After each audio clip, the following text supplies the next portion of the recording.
Olá, seja muito bem-vindo ao canal Espiritismo Motivacional, um canal que trabalha totalmente embasado com o Evangelho de Jesus Cristo e alinhado com a doutrina espírita codificada por Kardec. Hoje é sexta-feira, estudaremos o Evangelho segundo o Espiritismo, estamos no item 20 do capítulo 8, pode estudar conosco.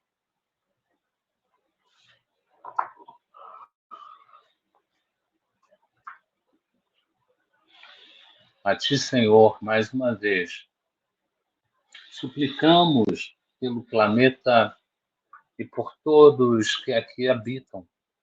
Suplicamos pelos povos que sofrem com a guerra e suplicamos por aquele que causa guerra por pura ausência de amor, por aquele que coloca à frente de tudo princípios e conceitos equivocados e que não abrangem o amor. Que os pais, os filhos, os órfãos, as mães possam ser assistidos por Ti. Que a espiritualidade amiga, que os mentores do trabalho, que os irmãos do plano corpóreo espiritual possam estar conosco neste momento de comunhão e fé. Que assim seja, graças a Deus. Recorremos então ao Evangelho segundo o Espiritismo, capítulo 28, coletânea de preces gerais, reuniões espíritas, é o item 6.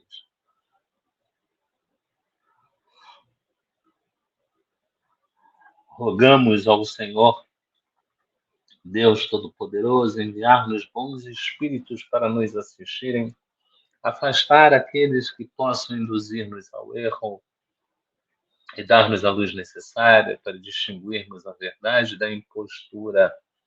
Afastai também os espíritos malfazejos, encarnados ou desencarnados, que poderiam tentar lançar a desunião entre nós e, com isso, desviar-nos da caridade e do amor do próximo. Se alguns procurarem penetrar neste recinto, fazei que não encontrem acesso em nossos corações. Bons espíritos, que vos dignais vir instruir-nos, tornai-nos dóceis aos vossos conselhos, afastai-nos de todo pensamento de egoísmo, de orgulho, de inveja e de ciúmes. Inspirai-nos a indulgência e a benevolência para com os nossos semelhantes, presentes ou ausentes, amigos ou inimigos, fazei, enfim, que pelos sentimentos que nos animarem, possamos reconhecer a vossa salutar influência.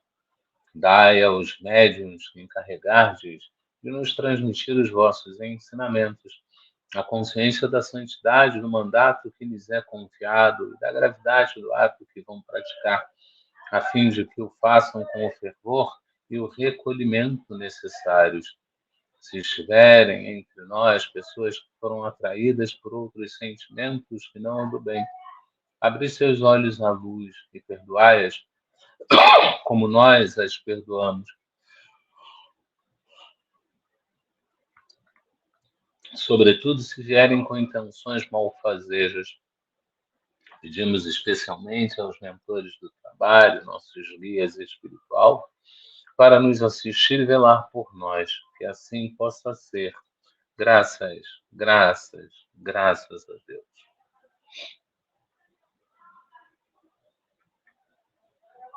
E assim, então, começamos com o nosso básico do Espiritismo. Hoje, no básico do Espiritismo, a gente fez uma verdadeira salada de letrinhas e vai muito brevemente abordar alguns assuntos. Assuntos esses que poderão vir num básico mais robusto, mais profundo. Hoje o intuito é só realmente abordar, trazendo o que é, como é, e em alguns casos, porque é, mas é uma abordagem básica. São assuntos para você refletir. Então, a gente tem como primeiro assunto o suicídio indireto. No livro Nosso Lar, André Luiz, no umbral, é constantemente chamado de suicida. Suicida, suicida. Quando ele vai para o hospital do Nosso Lar, na colônia Nosso Lar, ele reclama com uma das pessoas que o atenderam que lá o chamaram de suicida, mas que não, ele havia transitado, ele havia desencarnado, o corpo dele havia morrido numa mesa cirúrgica, e que isso não era suicídio. Então falaram deles acerca das noites que ele ficava sem dormir ou dormia pouco, acerca das bebidas que ele consumia e acerca das noitadas que ele tinha, inclusive é dito lá que ele foi portador de sífilis. E a gente muitas vezes não se dá conta de que muito do que fazemos em nossa vida é sim nos matar aos poucos, né? Sejam drogas lícitas, drogas ilícitas vão te matar. Seja não cuidar do corpo, não cuidar do sono, vai te matar. E sim, você vai ser visto como um suicida. Claro que a cada um segundo as suas obras, então você há de ser visto pelo que você construiu no bem e não pelo que você acometeu. Você vai ser chamado para conversar, você vai querer reparar isso, mas é muito bom tomar cuidado com essas coisas. Se você tem, então, um grupo de coisas que te convidam ou apontam ao suicídio indireto, corta aquelas das quais você pode cortar. Não consegue cortar tudo, tudo bem, mas corta aquilo que já dá para cortar. Ah, eu me alimento mal, dá para se alimentar melhor? Então vai lá. Ah, eu estou indo então para o trabalho andando, já é uma maneira de exercitar. Então é preciso seguir por aí. Repetições de padrões e ciclos, né? A gente fica muito também nisso de repetir padrões e não consegue mudar. Então a gente vive ali no padrão. Então a gente erra, tem remorso pelo erro. A gente já falou que arrependimento é não errar mais, é não cometer a mesma coisa. Então o que se tem é remorso. Então a gente erra, tem remorso, busca o perdão, fica aquele período ali tranquilinho até que tudo volta à normalidade. Aí você erra, tem o remorso, busca o perdão, fica tranquilinho naquele período em que nada se encaixa e aí depois você volta para esse mesmo ciclo. Não tem jeito, para quebrar um ciclo desse é realmente mudar a frequência. Mudar a frequência na qual você está vibrando, mudar os lugares e os horários que você tem frequentado, mudar a tua mente. Gente, quando a mente muda, tudo, olha, tudo se reconfigura ao nosso redor. Então, procura mudar a tua frequência de pensamento, procura mudar aquilo que te faz pensar e como você chega àquele nível de pensamento, né? Então, eu não consigo parar de ver esses programas sensacionalistas que falam muito em desgraça, que falam muito em coisas ruins. Então, começa a dizer para você: não, isso não me faz bem. Eu não vou ver e tento ocupar aquele horário com outra coisa, né? Ou simplesmente diga que não vai ver e realmente não veja, né? Ascensão, permanência e queda. Isso é outra coisa muito comum. A gente começa a subir do nada. A gente fica ali gozando o prazer da subida e aí, de repente, a gente cai. E fica nesse ciclo. Ascensão, permanência, queda. Ascensão, permanência, queda. Quando isso nos ensina tanto a filosofia quanto a psicologia, quando Freud falava, né? Se você repete os mesmos padrões, você vai ter os mesmos resultados. Para ter resultados diferentes, você tem que ter padrões diferentes. É simples assim. Se a ascensão funciona, ok. O que você pode mudar nessa ascensão para que a permanência seja maior? O problema está na permanência, então chega uma hora que não dá para sustentar. O que você pode fazer para sustentar essa permanência? O que a queda te ensina? Né? Outro dia eu estava lendo um artigo e dizia lá que o fracasso nos dá a possibilidade de vermos que erramos, alguma coisa nesse caminho. Que você tem que olhar para o fracasso como uma possibilidade de melhorar, né? Onde deu errado, como deu errado, e isso seria essa questão da ascensão, permanência e queda, né? E a gente tem outro. ponto que é muito importante, que são os desvios desnecessários. Adelei, eu sei que é desvio, que já não é bom, eu sei que é atalho, que já não é bom, eu sei que é desvio, eu sei que está errado, e eu sei que eu não preciso daquilo, é totalmente desnecessário. Mas ainda assim, eu não posso entrar numa situação X que eu vou a esses desvios. E é aí que eu tenho que pensar qual é o gatilho, é entrar na situação X? Então evita a situação X. Se você já entende que é desnecessário, não vá. Você só vai gerar aborrecimento, você só vai fazer uma plantação na qual a colheita vai ser necessária, porque plantar é facultativo. Mas uma vez que você plante, a colheita vai ser obrigatória. Então, você vai ter que fazer. Se você pode não fazer, não faça. Se você não sabe como fazer, começa a procurar ajuda, começa a conversar consigo mesmo. Isso é muito importante, né?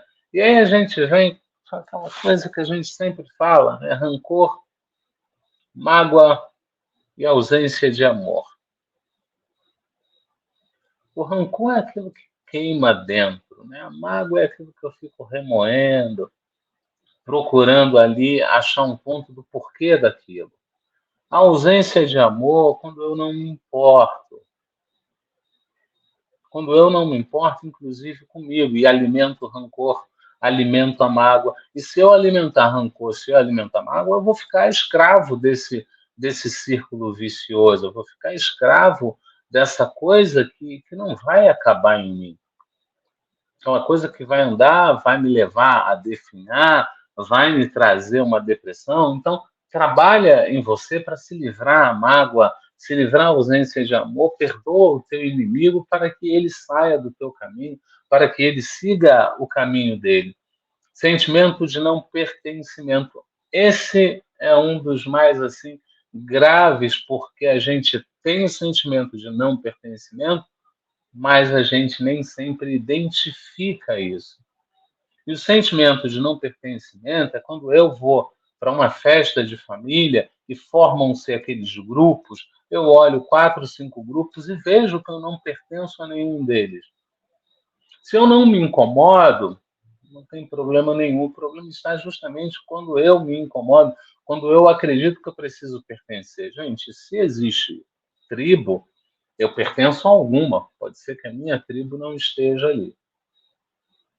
Mas esse sentimento de pertencimento pode ser resolvido comigo entendendo que eu estou totalmente dentro de Deus, Deus está totalmente dentro de mim, e isso me basta.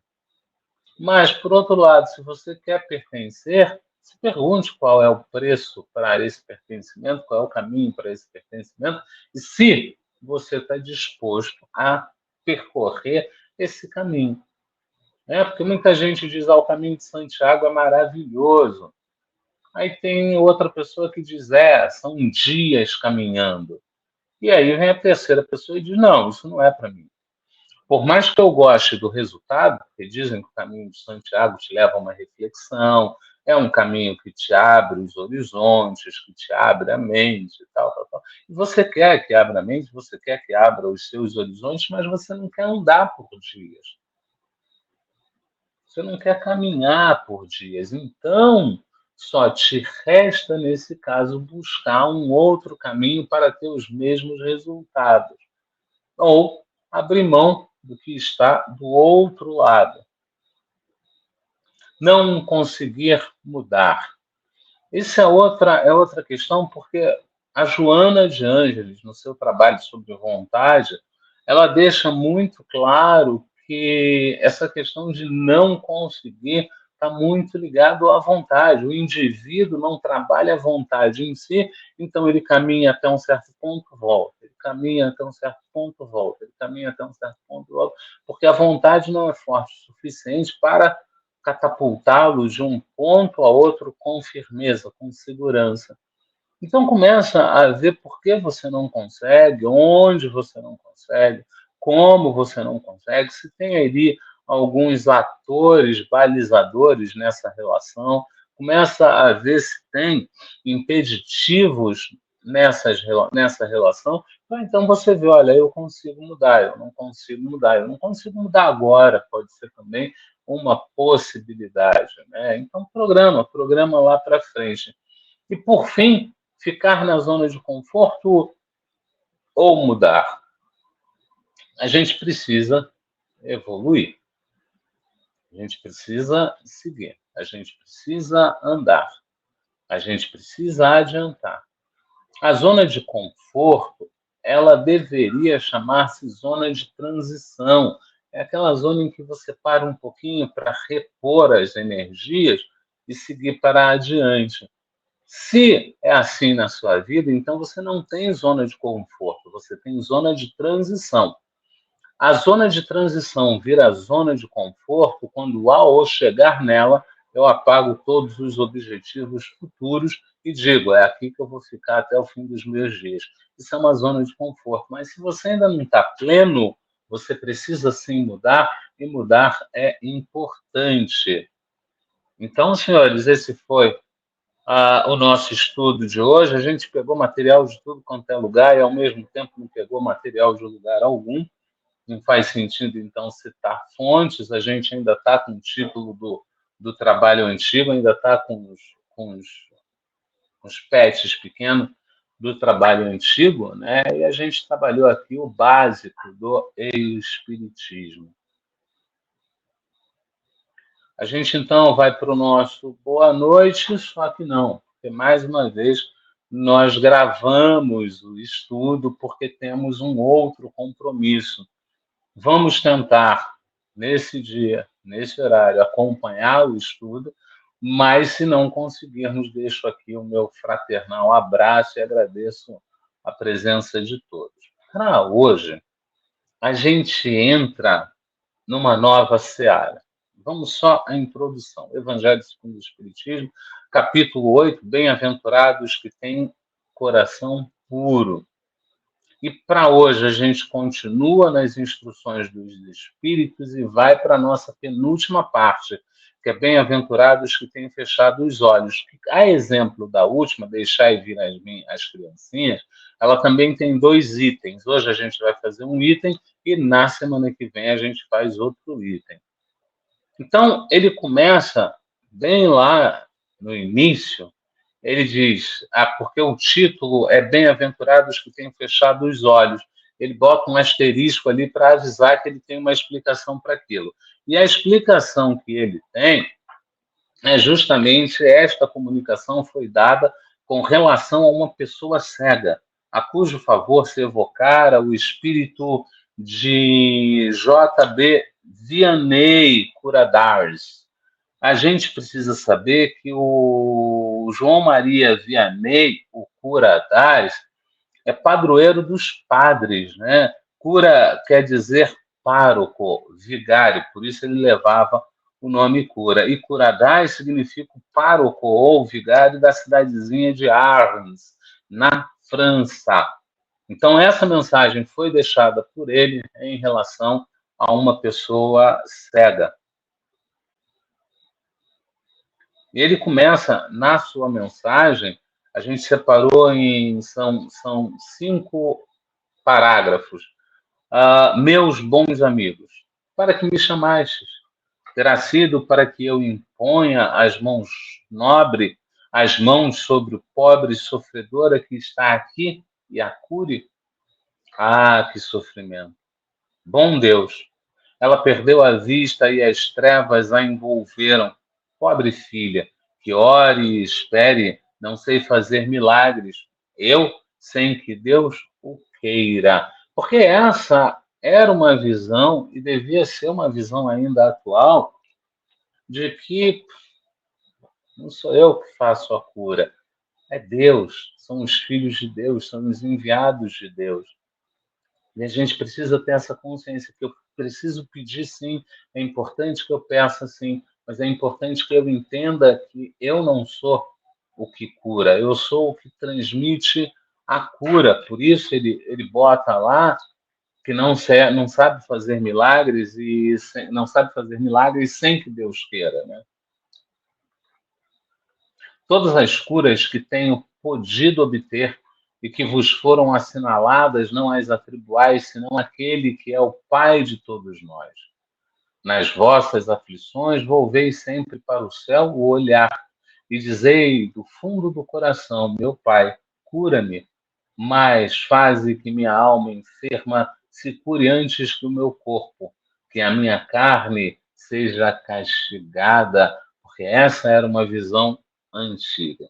A visão que ainda perdura até hoje é que realmente a cura precisa vir do espírito para o corpo. Muitas das enfermidades que a gente tem, a gente primeiro as projeta, eu esqueci o melhor termo aqui, a plasma, ainda não é esse o termo, mas a gente primeiro a joga no espírito, o espírito joga para o perispírito joga para o corpo, e aí o corpo responde, mas olha quão longe, quão distante e quão extenso é esse caminho. Então, eu preciso cuidar do corpo, mas eu também preciso cuidar da alma, lembrando que alma e espírito é a mesma coisa. Kardec se referia a espírito para o espírito desencarnado, e se referia à alma para o espírito que reencarna.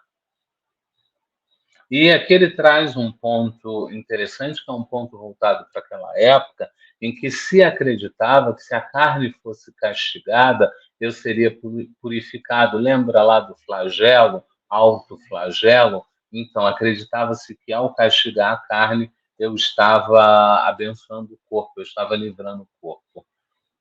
E aí ele bota lá, vou ler tudo para poder chegar lá, né? Meu Pai, cura-me, mas faz o que minha alma enferma se cure antes que o meu corpo, que a minha carne seja castigada, se necessário, para que minha alma se eleve ao teu seio, com a brancura que possuía quando a criastes. Após essa prece, meus amigos, que o bom Deus ouvirá sempre, dadas vós serão a força e a coragem, e quiçá também a cura que apenas timidamente pedistes, em recompensa da vossa abnegação. A gente hoje, com o Espiritismo, já entende que existe um ciclo de merecimento, existe um sistema de merecimento que anda para igual com um sistema de possibilidade de aprendizado para o entorno. Então, muito dos milagres, muito das curas até hoje, ou acontece por merecimento da pessoa, ou acontece porque o entorno precisa ter contato com aquilo para se melhorar, para refletir, para pensar. Então, é isso que ele traz aqui, né? Em recompensa da vossa abnegação. E aí nós vamos para o segundo parágrafo. Eu estou achando muito difícil ser 5 parágrafos aqui. Eu vou pedir licença a vocês e eu vou conferir. Hoje eu não tenho Kardecpedia aberto, porque como estamos gravando, o estudo já estava pronto lá atrás. Ele já estava bem pronto lá atrás. Ué, bem-aventurados aflitos, não. É 8 que nós estamos, né?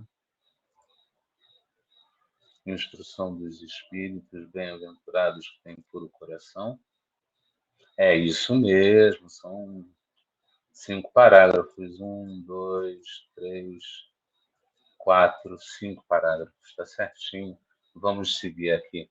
Então, a gente chega no segundo parágrafo.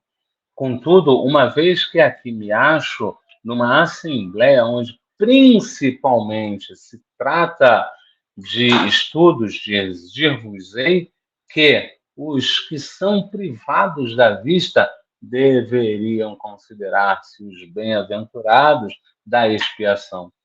Lembrai-vos de que o Cristo disse convir que arrancasseis os vossos olhos se fosse mal, e que mais valeria lançá-lo ao fogo do que deixar se tornasse causa da vossa condenação. A gente estudou isso há pouquíssimo tempo, acerca de tirar os olhos, há pouco tempo mesmo, e a gente nessa hora também estudou essa questão da linguagem figurada, né? na linguagem por parábola, na linguagem por metáforas, que a gente precisa debulhar isso e precisa trazer, né? Porque ele diz aqui, ó, numa assembleia, né, numa reunião onde principalmente se trata de estudos, dir-vos-ei que os que são privados da vista deveriam considerar-se bem-aventurados. Porque muitas vezes você está com uma vista contaminada, você está com uma vista poluída, você está com uma vista influenciada.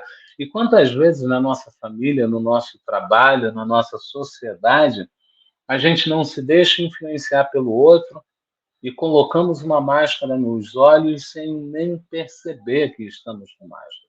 Nessa polarização política, deixou-se de lado as pessoas para defender assuntos outros que não abraçava as pessoas. Independente de lado, por favor, não é essa a questão.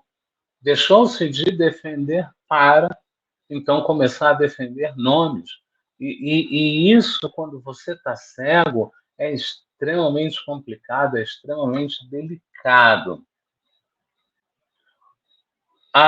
Quantos há no mundo que um dia as trevas maldirão o terem visto a luz? Assim como são felizes os que, por expiação, vêm a ser atingidos na vista. Os olhos não lhes serão causa de escândalo e de queda. Podem viver inteiramente da vida das almas. Podem ver mais do que vós que tendes límpida visão. Quando a gente lê um parágrafo desse, a gente olha e a gente até se recusa a trazer isso para a nossa vida. A gente lê, acha muito bonito o que está lendo e acha que tem que continuar lá. A vaidade nos impede de sermos beneficiados pelas dádivas divinas. Eu não vou nem usar o termo verdadeiro, porque se a dádiva divina é verdadeira. E somos nós, vaidade, orgulho, egoísmo. Até porque, por pura vaidade, eu me uno ao mal para continuar tendo o que eu quero ter. E aí sim, eu deixo o mal me cegar, pois que se eu vejo, vai ser doloroso. É isso que acontece quando a gente vê um parágrafo como esse. A gente olha e diz assim: opa, opa, o quanto disso eu estou fazendo no meu dia a dia? Quanto disso eu ainda estou trazendo para o meu dia a dia? Quando Deus me permite descerrar as pálpebras a algum desses pobres sofredores e lhes restituir a luz, digo a mim mesmo, alma querida, por que não conheces todas as delícias do Espírito que vive de contemplação e de amor?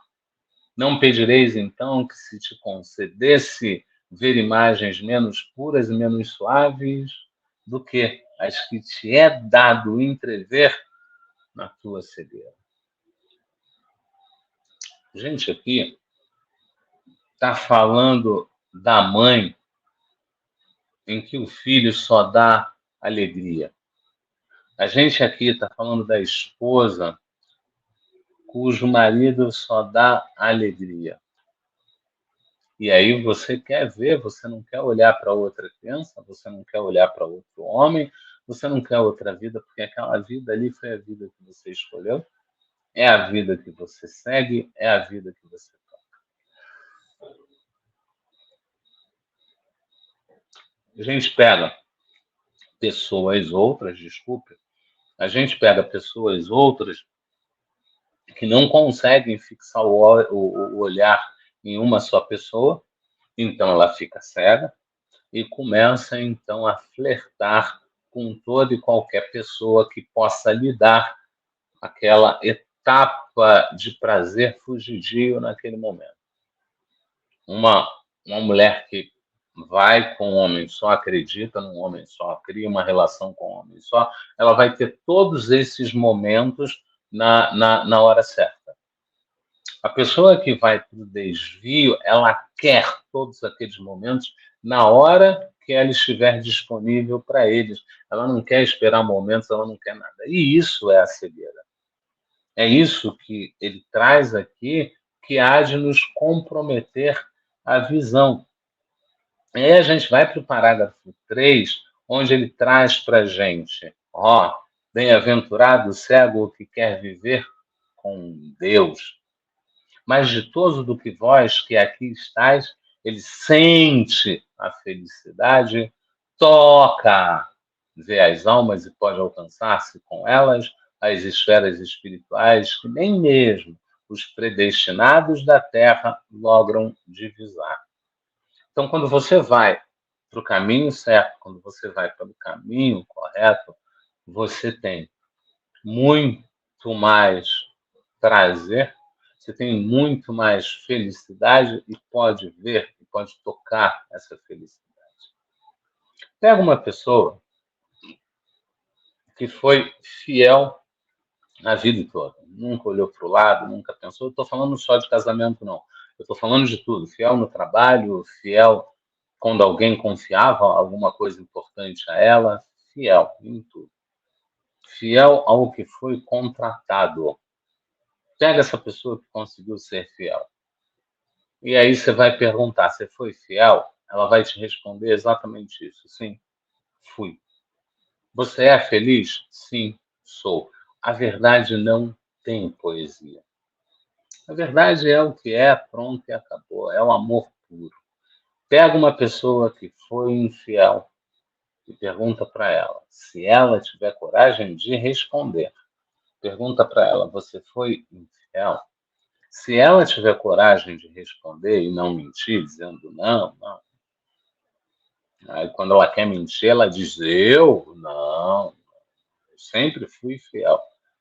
Ah, quando ela quer responder, você pergunta: você foi fiel?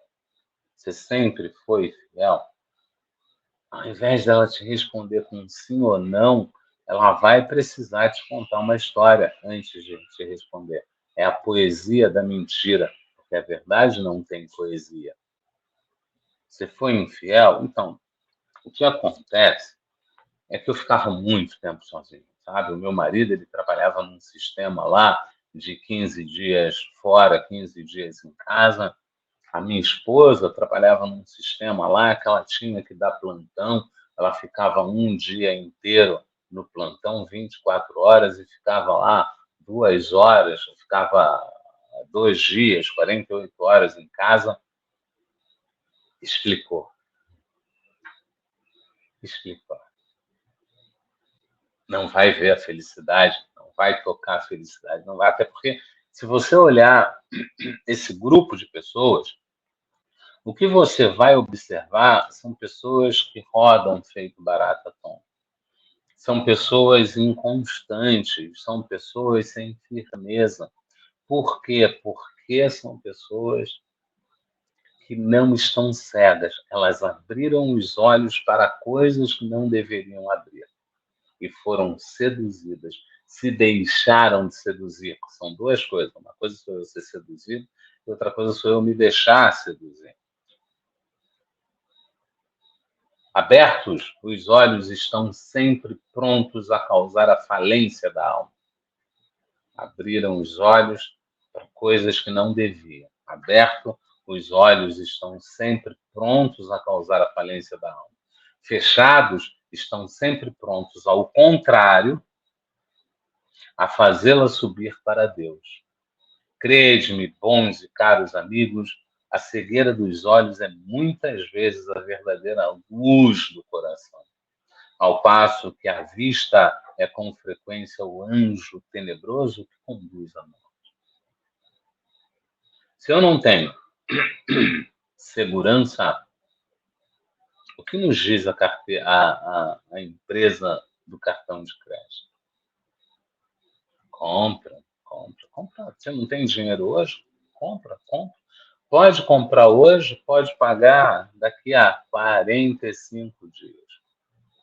Eles aumentam o seu limite, eles te colocam ali num ciclo vicioso E você, na deficiência de botar o querer à frente do realmente precisar, você começa a adquirir tudo. Dali a 45 dias, você está desesperado e os juros do cartão de crédito são os juros mais altos do mercado, então você cria uma verdadeira bola de neve para se prejudicar. A mesma coisa. Se dá, por exemplo, em relacionamentos. A mesma coisa se dá com a mentira. Então, aquele que fecha, vê o coração. É feliz, é sereno, é tranquilo. Aquele que abre pode ser seduzido, pode ser levado ao descaminho e vai lá na frente se arrepender por isso, porque está nessa frequência. E aí a gente segue para o nosso quarto parágrafo. Agora, algumas palavras dirigidas a ti, minha pobre sofredora. Lembra que começa com a pessoa pedindo a ele para que ele cometesse o milagre dela voltar a enxergar. Então ele volta-se a ela. Agora, algumas palavras dirigidas a ti, minha pobre sofredora. Espera e tem ânimo.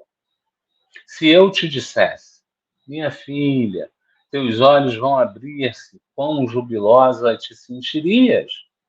Mas quem sabe se esse júbilo não ocasionaria a tua perda? Confia no bom Deus que fez a ventura e permite a tristeza.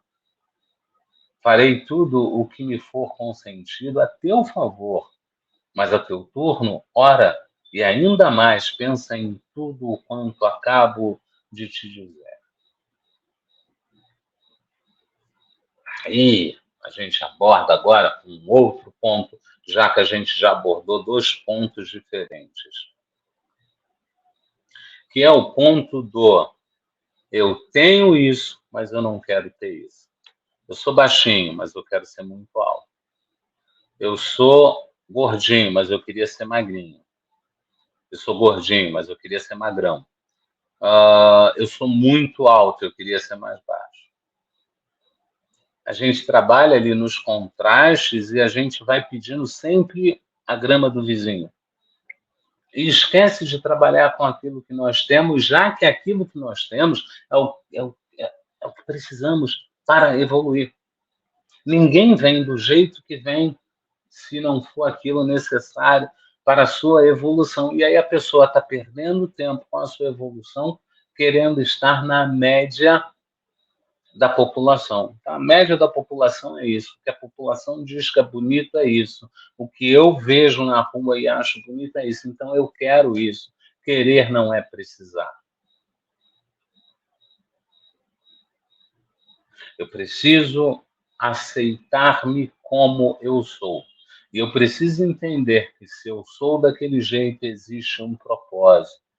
E que, bem provavelmente, esse propósito está voltado para o meu desenvolvimento, para o meu crescimento. É a moça, eu não lembro agora o livro, mas é do André Luiz, é a moça que está preparando a sua reencarnação, e o mentor diz, e ela nervosa, diz, será que dessa vez eu consegui? Ele falou, vai conseguir sim, eu tenho fé. Aí ela, um dado chama a atenção dela que ela iria tão bonita quanto foi das outras encarnações. Ela virou e falou assim, não. Por conta da beleza não me seduziram? Sim. Por conta da beleza não ficaram atrás de mim? Sim. Então tira essa beleza daí, por favor, porque eu quero completar aquilo de que eu preciso completar. E vai chegar fora dos padrões de beleza, vai ser menos vista, vai ser menos assediada, vai ser menos buscada. Pronto. Mas, Aderlei, é bem isso? Não, mas é também isso.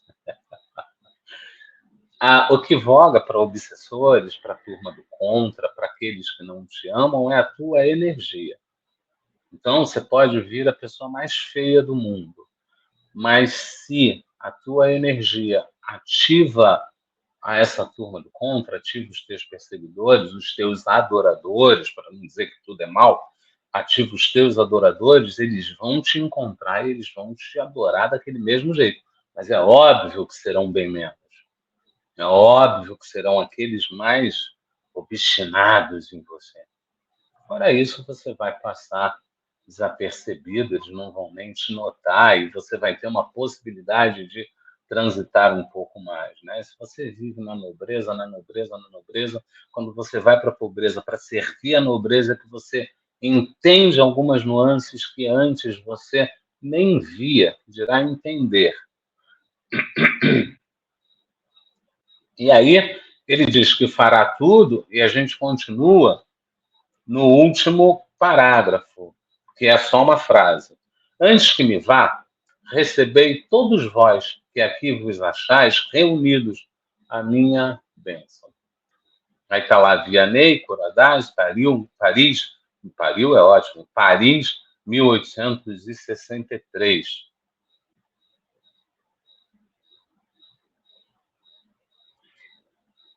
E a gente precisa de todas as bênçãos que nos são dadas, porque somos ainda muito pequenos. Quando a gente lê um texto como esse, não como eu li aqui, por conta de óculos, por conta de uma série de coisas, eu estou comendo algumas coisas ali, e por conta do estudo, é um estudo, a gente corta o texto no meio e tira o sentido de algumas partes, porque aproveita aquela parte para abordar o que nos interessa. Mas pega o texto, Evangelho segundo o Espiritismo, capítulo 8, item 20, e lê, e relê. Traduz as palavras que você não entendeu e relê. Você vai ver que o que parecia ser um banho de água fria, ele é, na realidade, um afago muito quente, caloroso, que vem do Vianney. No sentido de, cara, você está com os olhos abertos, você só está vendo besteira. Arruma a tua vida, segue teu caminho e entende que se você tem aquilo, é aquilo que você precisa. Entenda que hoje tem outro nome. Hoje é a turma do tracking, algo desse tipo. Mas com um andarilho, você tem que saber o que coloca na mochila, porque senão você não vai conseguir carregá-la. Se você não colocar na mochila, você não vai conseguir carregá-la. Outro dia eu estava numa loja de esportes e me causou uma estranheza, porque para tudo que ela vendia, ao lado ela botava não somente o preço, mas também o peso. E aí aquilo me chamou a atenção, eu não entendi. Na primeira oportunidade, é uma loja que não fica vendedor rodando, é self-service. Você entra, pega e vai para o caixa. Mas quando passou alguém, eu falei, escuta, me ajuda aqui. Por que tem peso de tudo aqui? Ele falou, então, para você poder montar a tua barraca de acordo com montar a tua mochila de acordo com a caminhada que você vai fazer. Porque se for uma caminhada muito longa, você não pode levar muito peso, porque você não vai dar conta. E aí, logo depois, eu vi no YouTube um casal atravessando a Chapada Diamantina, 38 quilômetros em 2 dias a pé. Passaram por lugares belíssimos, mas você via que na hora que ele falava, vamos fazer a comida, era um fogareiro minúsculo e uma panela também pequena. E é isso que o Curadas está tentando nos dizer. Não queira mais do que está na tua mochila. Você não vai conseguir carregar, ou vai ser muito difícil carregar. Aceita o que veio na tua bagagem, coloca ali coisas que realmente te auxiliem e que te faça ficar mais leve. É isso que importa, ficar mais leve. Assim sendo, a gente conseguiu concluir o nosso estudo, a gente vai para uma prece e radiação, volta para um breve tchau.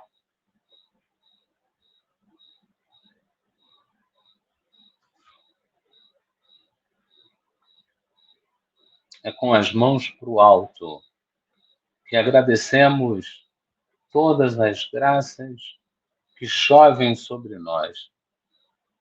Com o coração aquecido, que agradecemos a Vianney por sua mensagem tão bem-vinda e tão necessária nesse momento.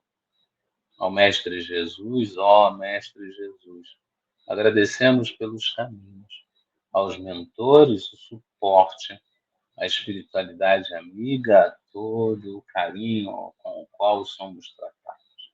Ó irmãos, que possamos vibrar em nome daqueles que precisam das boas energias. Que assim seja e que assim possa ser. Graças a Deus. Nós te rogamos, Pai de infinita bondade e justiça, as bênçãos de Jesus Cristo, através do Espírito Bezerra de Menezes e sua legião de companheiros. Que eles nos assistam, Senhor, consolando os aflitos, curando os que se tornem merecedores, confortando aqueles que têm provas e expiações por passar, esclarecendo aos que desejam obter conhecimento espiritual e assistindo a todos os que apelem para o teu infinito amor. Jesus, divino portador da graça e da verdade, estende tuas mãos dadivosas em socorro daqueles que te reconhecem como dispenseiro fiel e prudente. Seja o nosso divino modelo através de tuas legiões consoladoras, de teus santos espíritos, a fim de que a fé se eleve, a esperança aumente, a bondade se expanda e o amor triunfe sobre todas as coisas. Bezerra de Menezes, apóstolo do bem e da paz, amigo dos humildes e dos enfermos, movimenta as tuas falanges amigas em benefício daqueles que sofrem males físicos ou espirituais. Bons espíritos, dignos obreiros do Senhor, derramai as virtudes e as curas sobre a humanidade sofredora, a fim de que as criaturas se tornem amigas da paz e do discernimento, da harmonia e do perdão, semeando pelo mundo os divinos exemplos de Jesus Cristo. Que assim seja e que assim possa ser. Graças, graças, graças a Deus.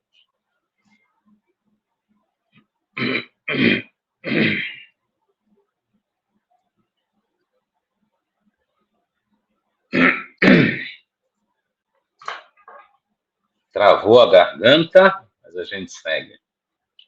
A gente dá um reflexo danado nesse espelho, grato, grato, grato, gratíssimo. E até segunda-feira, se Deus quiser, e Ele há de querer, porque estamos a caminho.